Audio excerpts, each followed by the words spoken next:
عزیزان گرامی، السلام علیکم ورحمۃ اللہ وبرکاتہ۔ حضرات گرامی، یہ چھٹی شب رمضان المبارک اور اسی کی مناسبت سے آج کے اس مختصر سے بیان میں قرآن مجید کے چھٹے پارے سے متعلق چند ضروری باتیں عرض کی جائیں گی۔ قرآن مجید کا چھٹا پارہ جس کا آغاز ہی ہوتا ہے اس آیت کریمہ سے، لا يحب اللہ الجہر بالسوء من القول الا من ظلم، کہ اللہ تبارک و تعالی برائی کو علل اعلان کہنے کو پسند نہیں کرتا ہے، الا من ظلم، مگر یہ کہ مظلوم کی طرف سے۔ اس آیت کریمہ کا موقع نزول یہ ہے کہ ایک بار کا واقعہ ہے، حضرت ابو بکر صدیق رضی اللہ تعالی عنہ بارگاہ رسالت مآب صلی اللہ علیہ وآلہ وسلم میں تشریف فرما ہے، حضرات صحابہ کرام بھی ہیں۔ ایک شخص آتا ہے اور اس نے بے تحاشا حضرت سیدنا ابو بکر صدیق رضی اللہ تعالی عنہ کو ملامت کرنا اور سخت و سست کہنا شروع کر دیا، حتیٰ کہ گالیاں بھی اس نے دی۔ اللہ کے رسول صلی اللہ علیہ وآلہ وسلم تشریف فرما ہے، آپ کے ادب میں جناب ابو بکر صدیق رضی اللہ تعالی عنہ نے کوئی جواب نہیں دیا۔ رسول کرام وقار صلی اللہ علیہ وآلہ وسلم بھی خاموش رہے، لیکن جب اس کی بدزبانی حد سے زیادہ بڑھ گئی تو حضرت ابو بکر صدیق رضی اللہ تعالی عنہ نے اس کا جواب دے دیا۔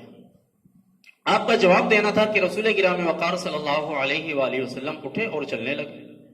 تو حضرت ابو بکر صدیق رضی اللہ تعالی عنہ نے عرض کیا، اے اللہ کے رسول صلی اللہ علیہ وآلہ وسلم، اتنی دیر سے وہ شخص مجھے سخت و سست کہہ رہا ہے، نازیبا کلمات کہہ رہا ہے، آپ نے کچھ نہیں کہا، اور ایک بات کا میں نے جواب دے دیا، آپ ناراض ہو گئے۔ تو اللہ کے رسول صلی اللہ علیہ وآلہ وسلم مسکرائے اور آپ نے ارشاد فرمایا، اے یار غار، معاملہ ایسا نہیں ہے، مسئلہ یہ ہے کہ جب تک آپ نے اپنی زبان کو جنبش نہیں دیا، آپ خاموش رہے، آپ کی طرف سے ایک فرشتہ رب تبارک و تعالی نے مقرر کر رکھا تھا اور وہ جواب دے رہا تھا اسے، اور یہ چیز مجھے پسند تھی کہ تمہارا دفاع قوم معصوم یعنی فرشتہ کرے، مگر جب آپ نے اس کو جواب دینے کے لیے اپنی زبان کو جنبش دیا تو فرشتہ چلا گیا۔ تو اس کی یہ عمل اس وجہ، ایسا نہیں کہ میں آپ سے ناراض ہو گیا، اس وجہ سے میں یہاں سے اڑ گیا۔ اس یہ سن کر حضرت سیدنا ابو بکر صدیق رضی اللہ تعالی عنہ گریہ فرمانے لگے، اور اسے پتہ یہ چلا کہ برائی کا اعلان، برائی غلط کام وہ بذات خود ایک گناہ ہے، اور اس غلط کام کا اعلان کرنا، دوسروں سے بیان کرنا، یہ ایک الگ گناہ ہے۔ اسی طریقے سے کوئی غلط کام اگر کر رہا ہے علل اعلان برسر عام تو ڈبل گناہ کا مستحق ہوگا۔ ایک تو اصل کے اعتبار سے جو گناہ کر رہا ہے، دوسرے کی کھلم کھلا، جیسے کہ ماہ رمضان میں سر عام کھاتے پھرتے رہنا،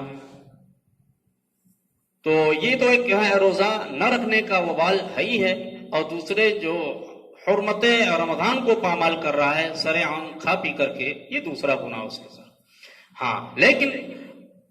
مظلوم پر کسی نے ظلم کیا ہے تو مظلوم کو یہ حق ہے۔ اسے پتہ کیا چلا، جناب ابو بکر صدیق رضی اللہ تعالیٰ عنہ اس وقت مظلوم تھے، اور مظلوم کی طرف سے قرآن نے کہا الا من ظلم، مگر یہ کہ ظالم کسی پر ظلم کر رہا ہے تو مظلوم کو یہ حق ہے اس کے ظلم کو بیان کر سکتا ہے۔ لہذا اس میں یہ کہ اس قرآن کے اس فرمان کے خلاف نہیں تھا حضرت ابو بکر صدیق رضی اللہ تعالیٰ عنہ کا عمل، اس لیے کہ آپ اس وقت مظلوم تھے، آپ کا جواب دینا جائز تھا، لیکن چونکہ جو فرشتہ اللہ کی طرف سے مقرر تھا وہ جو چلا گیا، تو رسول کرام وقار صلی اللہ علیہ وآلہ وسلم نے فرمایا میرے اٹھنے کی وجہ یہ ہے۔ اسی چھٹے پارے میں آگے چل کر کے سورہ نساء ہی ابھی چل رہی، سورہ نساء میں اللہ تبارک و تعالیٰ نے حضرت عیسیٰ ابن مریم علیہ السلام کے آسمان پر اٹھائے جانے کے واقعے کو بیان کیا ہے۔ جناب عیسیٰ علیہ السلام، جیسا کہ یہود و نصارہ کا یہ عقیدہ ہے، یہود کہتے ہیں کہ میں نے ان کو سولی دے دیا، اور نصارہ کے عقیدہ ہے کہ جناب عیسیٰ علیہ السلام سولی پر چڑھ کر ہمارے گناہوں کا کفارہ بن گئے۔ قرآن اس کی سخت تردید کرتا ہے، اور اصل واقعہ ایسا نہیں ہے کہ جناب عیسیٰ علیہ السلام کو سولی دی گئی ہو۔ ہاں، جب یہود نے آپ کو سولی دینے کی کوشش کیا اور آپ کے سولی دینے پر درپے ہوئے، تو جناب عیسیٰ علیہ السلام کو رب کی طرف سے حکم ہوا کہ آپ اپنی جگہ پر کسی کو منتخب کر لیں جو آپ پر اپنی جان قربان کرنے کا جذبہ رکھتا ہو۔ جناب عیسیٰ علیہ السلام نے اپنے حواریوں میں سے فرمایا، کون ہے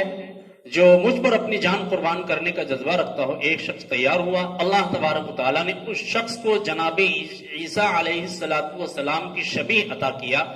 اور جناب عیسیٰ علیہ السلام کے مشابہ بہو مشابہ ہو گیا اللہ رب العزت کی قدرت سے۔ اور اس طریقے سے اللہ تبارک و تعالیٰ نے جناب عیسیٰ علیہ السلام کو آسمان پر اٹھا لیا، اور یہود نے اپنے گمان کے مطابق جناب عیسیٰ علیہ السلام کی جگہ جو اس شخص کو سولی دیا، چونکہ بہو جناب عیسیٰ علیہ السلام کی شکل سے ملی تھی، تو انہوں نے یہ سمجھا کہ ہم نے جناب عیسیٰ علیہ السلام کو سولی دے دیا۔ اسی کو قرآن مجید بیان کرتا ہے کہ وما قتلوہ وما صلبوہ ولکن شبہ لہم، کہ انہوں نے نہ تو انہیں قتل کیا اور نہ سولی دیا، البتہ انہی کے مشابہ ایک شخص کے ساتھ انہوں نے یہ عمل کیا۔ وَإِنَّ الَّذِينَ اخْتَلَفُوا فِيهِ لَفِي شَكٍّ مِّنْهُ،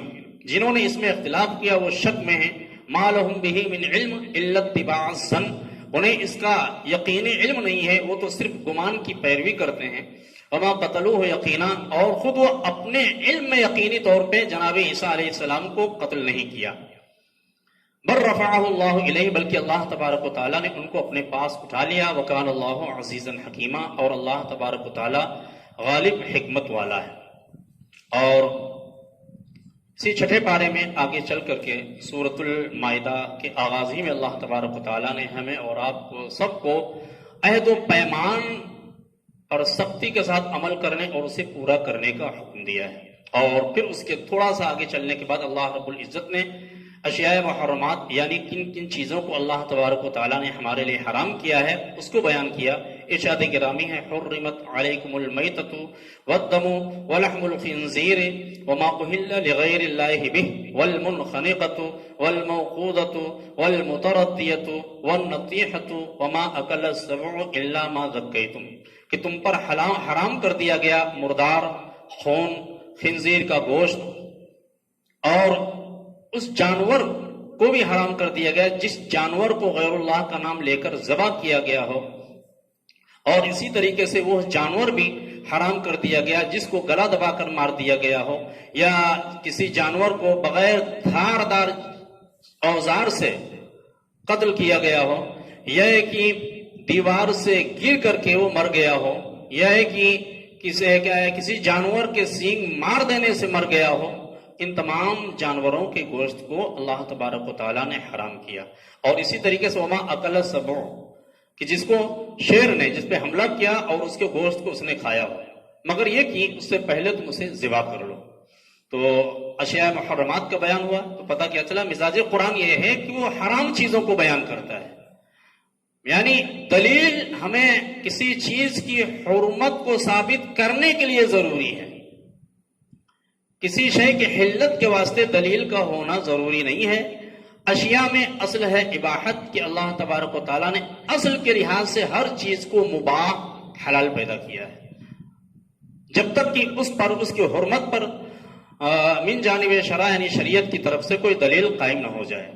اور پھر آگے چل کر کے اسی سورۃ المائدہ میں اللہ تبارک و تعالیٰ نے جناب آدم علیہ السلام کے 2 بیٹوں کا واقعہ بیان کیا۔ اور 2 بیٹے کون؟ قابیل اور حابیل۔ کہ جناب آدم علیہ السلام دنیا میں جب تشریف لائے تو اللہ تبارک و تعالیٰ نے آپ کو 20 حمل میں 40 اولاد عطا فرمائی، اور ہر بار ایک حمل سے 2 بچے پیدا ہوتے تھے، ایک لڑکا ایک لڑکی۔ چونکہ جناب آدم علیہ السلام یہ انسان اول ہے، اور ان سے جو سلسلہ چلا انسانوں کا انہی سے چلا ہے، تو اس وقت نکاح کی کوئی ایسی صورت نہیں تھی کہ بھائی بہن کے علاوہ میں کیا جائے، اس لیے رب کا حکم ہوا کہ ایسا کرو کہ پہلے حمل کا جو لڑکا ہو اس کا نکاح دوسرے حمل کی لڑکی سے، اور دوسرے حمل کا جو لڑکا ہو اس کا نکاح پہلے حمل کی لڑکی سے میں نے کیا جائے۔ چنانچہ رب تبارک و تعالیٰ کے اس حکم کی تعمیل میں جناب آدم علیہ السلام نے قابیل کا نکاح اقلیمہ کے ساتھ طے کیا، اور حابیل کا بلکہ قابیل کا نکاح لیوزا کے ساتھ طے کیا، جو لیوزا یہ حابیل کے ساتھ پیدا ہوئی تھی، اور اقلیمہ کے ساتھ پیدا ہونے کیا ہے قابیل کے ساتھ پیدا ہونے والی اقلیمہ کا نکاح دوسرے حمل کے بیٹے جناب حابیل کے ساتھ ہونا طے پایا۔ تو چونکہ اقلیمہ بہت زیادہ خوبصورت تھی، حسین و جمیل تھی، اور اس کی بنسبت لیوزا جو تھی وہ اتنی زیادہ حسین و جمیل خوبصورت نہیں تھی۔ جب جناب آدم علیہ السلام کا یہ فیصلہ سنا حابیل نے تو حسد کی آگ میں جل بھن گیا، اور اس نے کہا کہ یہ بھی آپ ناانصافی کر رہے ہیں، حق تو یہ بنتا ہے کہ چونکہ ہم دونوں شکم میں بھی شکم مادر میں ساتھ ساتھ رہے ہیں تو دنیا میں بھی دونوں ساتھ ساتھ رہیں گے، اور ہماری بھی پرورش جنتی غذاؤں سے ہوئی ہے، اس کی بھی پرورش جنتی غذاؤں سے ہوئی ہے، لہذا جس کی پرورش جنتی غذاؤں سے ہوئی ہو اس کا حق بنتا ہے کہ نکاح اس کے ساتھ ہو جس کی جس کا جو شکم مادر میں جنتی غذاؤں سے پلی ہو۔ تو جناب آدم علیہ السلام نے فرمایا کہ یہ کوئی میری طرف سے فیصلہ نہیں ہے، یہ رب کا حکم ہے۔ تو اس نے کہا نہیں، اگر رب کا حکم ہے تو اس میں دلیل کیا ہے؟ جناب آدم علیہ السلام نے کہا کہ دلیل یہ ہے کہ تم دونوں قربانی کے لیے قربانی کا کوئی انتظام کرو، اللہ تبارک و تعالیٰ جس کی قربانی کو قبول کر لے گا اسی کے ساتھ اقلیمہ کا نکاح ہوگا۔ چنانچہ حابیل نے ایک بکری کا انتظام کیا اور قابیل نے گیہوں کا ایک ڈھیر لگایا۔ جب دونوں نے لگایا، اچھا اس زمانے کا دستور کیا تھا؟ قربانی کے قبول ہونے کی علامت یہ تھی جو قربانی رب کی بارگاہ میں قبول ہو جاتی تھی تو آسمان سے ایک آگ آتی تھی اور اس قربانی کو جلا دیتی تھی، اور جو قبول نہیں ہوتی تھی وہ قربانی کا جانور یا جو بھی چیز ہو وہ اسے پڑی رہتی تھی۔ چنانچہ اللہ تبارک و تعالیٰ کی طرف سے آسمان سے آگ آئی اور اس آگ نے جناب حابیل کے اس جانور یعنی بکری کو جلا دیا، اور قابیل کے گیہوں کا ڈھیر لگا رہ گیا۔ جب اس نے یہ دیکھا تو وہ شدت حسد میں اور جل بھن گیا، اور اس نے جناب حابیل کو دھمکی دیا کہ چونکہ تیری وجہ سے میری ذلت و رسوائی ہوئی ہے، لوگوں میں میری بدنامی ہوئی ہے، لہذا میں موقع پا کر تجھے قتل کر دوں گا۔ جناب حابیل نے کہا کہ ٹھیک ہے تیری مرضی ہے، لیکن ہم تجھ پہ ہاتھ نہیں بڑھائیں گے، اور ہم تجھے اس ارادے یعنی ہم تجھے قتل کرنے کا کوئی ارادہ نہیں کریں گے۔ چنانچہ قابیل موقع کی تلاش میں لگا رہا، اور اسی درمیان جناب آدم علیہ السلام مکۃ المکرمہ تشریف لائے حج کرنے کی نیت سے، حج کرنے کے ارادے سے۔ اس نے موقع کو غنیمت جانا، اور ایک بار جناب حابیل سو رہے تھے اور جا کر کے وہاں پر قتل کے ارادے سے وہاں پہنچ گیا، لیکن چونکہ ابھی تک اس روئے زمین پر کسی انسان کا قتل وجود میں آیا نہیں تھا، اسے یہ پتہ نہیں کہ کس طریقے سے میں ان کو ماروں۔ چنانچہ اسی سوچ میں تھے کس طریقے سے میں ان کو قتل کروں کہ ابلیس ملعون آتا ہے، اور اس نے ایک پرندے کو پکڑا اور اس پرندے کے سر کو ایک پتھر پہ رکھا اور دوسرا پتھر اٹھا کر کے اس پہ مار دیا، اور پرندہ وہیں پہ مر گیا۔ یہ دیکھ کر کے قابیل کو ایک ترکیب سمجھ میں آئی، اور یہ بھی یعنی جناب حابیل جو تھے ایک صحرا میں اپنی بکریوں کو چرانے کے لیے گئے تھے، وہاں پر ایک پتھر پہ سر رکھے سو ہی رہے تھے۔ اس نے کیا ہے موقع کو غنیمت جان کر دوسرا پتھر اٹھا کر آپ کے سر پہ مارا، اور جناب حابیل وہیں پر شہید ہو گئے۔ جو ہی ان کا شہید ہونا تھا کہ قابیل کا سارا جسم سیاہ ہو گیا۔ اب ایک تو بھائی کو مار دیا، اس کی دہشت دل میں سمائی، دوسرے یہ کہ میرا جرم تو ظاہر ہو گیا کہ میرا جسم ہی سیاہ ہو گیا۔ اب اس کو ایک عجیب و غریب فکر لاحق ہوئی، اب یہ سوچ رہا ہے میں اس لاش کو کیا کروں۔ چنانچہ ایک روایت کے مطابق 40 دن تک جناب حابیل کی لاش کو اپنی پیٹھ پر لادے پھرتا رہا۔ یہ سمجھ میں نہیں آ رہا ہے کہ میں کیا کروں اسے۔ چنانچہ اللہ کی طرف سے ایک کوا بھیجا گیا، اور اس کوے نے آ کر 2 کوے دونوں نے آپس میں لڑائی کیا، ایک کوا دوسرے پر غالب آ گیا اور اس کو اس نے مار ڈالا۔ جب وہ کوا مر گیا تو اس کوے نے اپنی چونچ سے زمین کو کھود کھود کر کے اس کوے کو اسی میں دفنا دیا۔ قابیل نے دیکھا، اس کو دفنانے کی ترکیب سمجھ میں آئے اور اس نے پتھروں کے ذریعہ اور لکڑیوں کے ذریعے زمین کو کھود کر کے اور جناب حابیل کو دفنایا۔ ادھر جناب آدم علیہ السلام حج کر کے واپس تشریف لائے اور جناب آدم علیہ السلام کو جناب حابیل سے ایک فطری طور پہ محبت تھی۔ چنانچہ جب آپ تشریف لائے، سارے بھائی آتے ہیں، یعنی جناب حابیل کے سارے بھائی، جناب آدم کے سارے بچے بیٹے آتے ہیں ملاقات کے لیے کہ والد گرامی حج سے آئے ہیں، خانہ کعبہ کی زیارت سے، سب ملاقات کرتے ہیں آ کے، لیکن حابیل نہیں آئے۔ تو آپ نے دریافت کیا قابیل سے کہ آخر حابیل کہاں ہے؟ تو انہوں نے کہا کہ مجھے تو اس کا کوئی علم نہیں ہے، مجھے نہیں پتا ہے۔ جناب آدم علیہ السلام نے کئی دن تک بہت تلاش کیا، جب نہیں ملے تو اللہ کی طرف سے آپ کو یہ بتایا گیا کہ جناب حابیل کو قابیل نے قتل کر دیا ہے۔ یہ سن کر جناب آدم علیہ السلام کے بارے میں کہ اس قدر روئے، اتنا گریہ کیا، اتنا گریہ کیا کہ آسمان کے فرشتوں نے رب تبارک و تعالیٰ کی بارگاہ میں عرض کیا کہ پروردگار عالم آدم کو حکم دے دے کہ تھوڑی دیر کے لیے اپنے گریے کو بند کر لیں، اس لیے کہ آدم کے ساتھ روتے روتے ہم تھکے جا رہے ہیں۔